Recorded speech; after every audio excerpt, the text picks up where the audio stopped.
Girl refuses to leave school with dad, teacher calls cops after following them. Junior school teacher, Miss Evans, becomes concerned about her new student when she notices the girl often wears dirty clothes to school and rarely speaks to anyone. One day, she follows the girl home and makes a shocking discovery. Knowing how to deal with data can be hard. Introduce a more efficient process by applying an Intelligent Information Management (IIM) solution. We're joined by a new student this semester, Miss Evans told her class. Will everyone please give a warm welcome to Kitty?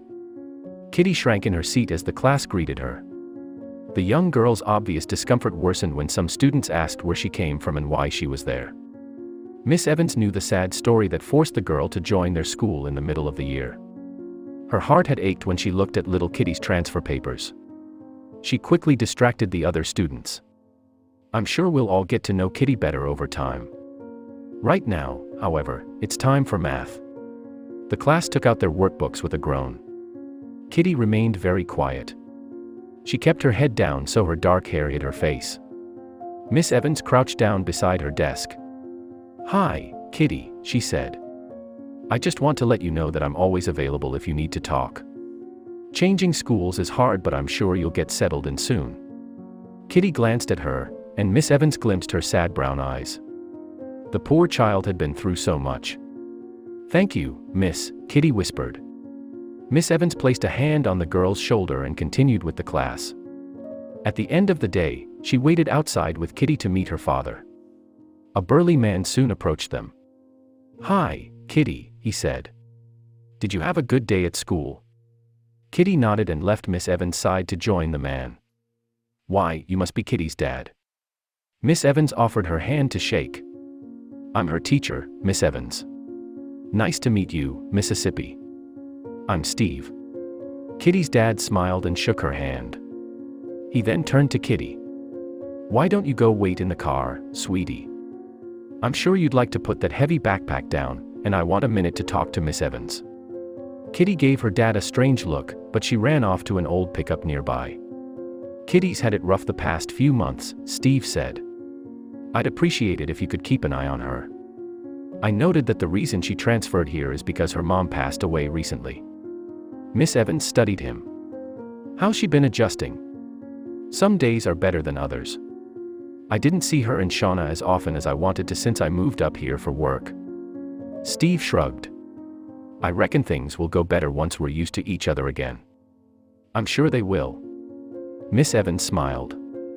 And don't worry, I'll do everything I can to help Kitty settle in. She earned good grades at her previous school, and I look forward to seeing her get back on track. Miss Evans was true to her word. She kept a close eye on Kitty over the next few weeks, and what she noticed concerned her. The girl often wore the same clothes to school. The clothes were usually dusty and stained. Kitty was quiet in class too. On the playground, she sat by herself and ignored the other kids if they tried to involve her in their games. Miss Evans tried to coax her out of her shell, but the girl remained withdrawn until the day she begged Miss Evans for help. This couldn't continue any longer. Miss Evans took her phone from her handbag and called the police. The class had just ended. All the other students chatted loudly as they filed from the room, but Kitty came over to Miss Evans' desk.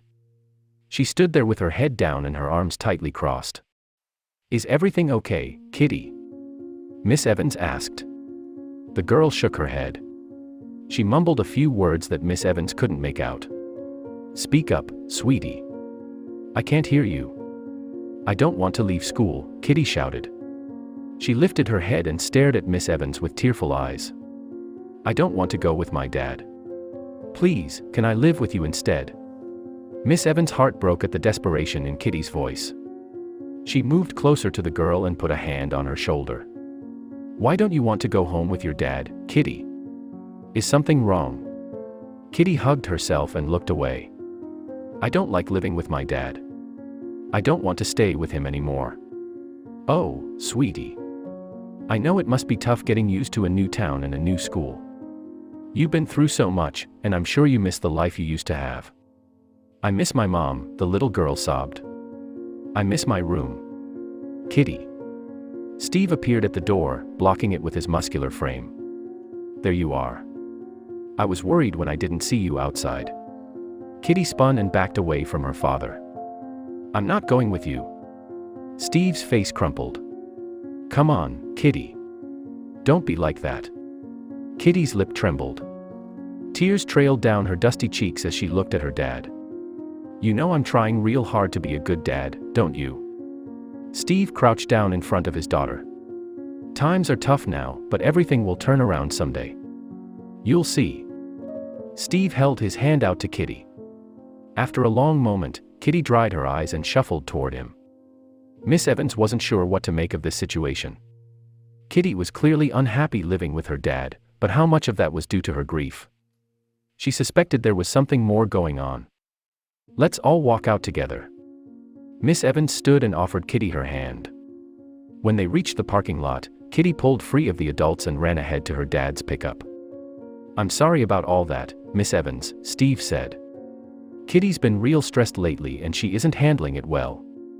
I've noticed she sometimes comes to school in dirty clothes," Miss Evans said. "Is everything okay at home?"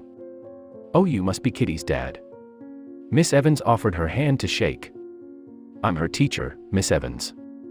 Steve's eyes widened, and he rubbed at his beard. "Yeah. We've had some problems with the plumbing. I swear I've reported it to the landlord, but nobody's come to fix it yet. I'm sorry to hear that. She's also real fond of those outfits because her mom bought them for her. She doesn't like to change her clothes," Steve added. Steve stopped suddenly when they were a few yards away from his car. "I really appreciate you looking out for Kitty, but I think it's still going to be a while before she gets used to all the changes in her life." Steve said goodbye to her then. Miss Evans looked on as he climbed into his pickup. The car growled and spat out an awful plume of smoke when he drove away. Despite Steve's reassurances, Miss Evans continued to worry about Kitty. She was no longer coming to school in dirty clothes, but now she was often tardy for school and started skipping classes. One day, Miss Evans noted that Kitty's face was pale and drawn. She had dark circles under her eyes and barely seemed to manage to stay awake in class. Miss Evans was starting to suspect something was very wrong with Kitty and decided that she would get to the bottom of it. She gave the class some work to keep them busy and stepped out to call Steve. "Hello." "Hi, Steve. This is Kitty's teacher, Miss Evans. I'm calling because I've noticed that Kitty often seems exhausted at school."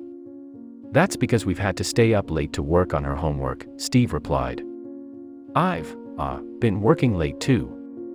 That's why I can't help her with her homework earlier in the evening. That work is much tougher than what I remember doing when I was her age."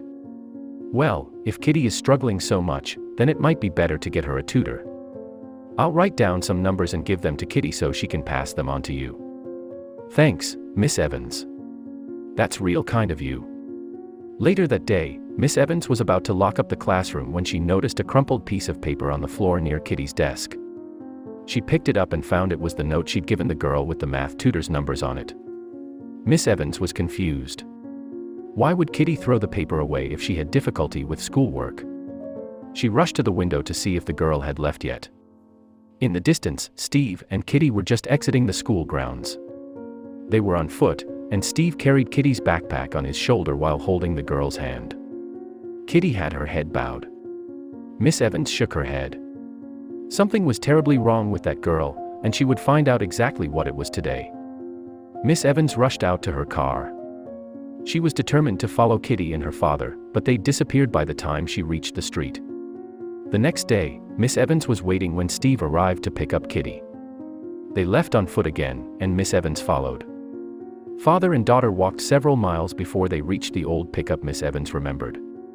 It was parked in an empty lot near the edge of town. Steve opened the car and placed Kitty's backpack inside. He then reached in and covered the windows. Once he'd finished, Kitty climbed into the cab, and Steve shut the door. He went round to sit on the back of the truck. Miss Evans didn't understand what was happening. Kitty emerged soon afterward in different clothes. She was carrying the clothes she'd worn to school in her arms. Miss Evans watched as they walked to a nearby laundromat. Miss Evans crossed the road and peeked through a gap between the old shirts covering the windows. What she saw inside made her gasp in surprise. This couldn't continue any longer. Miss Evans took her phone from her handbag and called the police. "Miss Evans, what are you doing here?" The teacher turned and saw Kitty running toward her. Steve was a few steps behind, staring at her in shock. "I'm putting a stop to this." The police arrived then. They asked to look inside Steve's car and shook their heads at the folded piles of clothes, pillows, blankets, and the teddy bear lying on the dash. It was clear Steve and Kitty were living in the pickup. "It's only temporary." Steve turned from Miss Evans to the police as though he couldn't decide whom to address. "I lost my job because I was injured at the factory, but I'll get a new one soon. Then we won't be homeless anymore." "Nobody wants to separate you and your dad, honey," the police officer said, "but we can't let you live like this.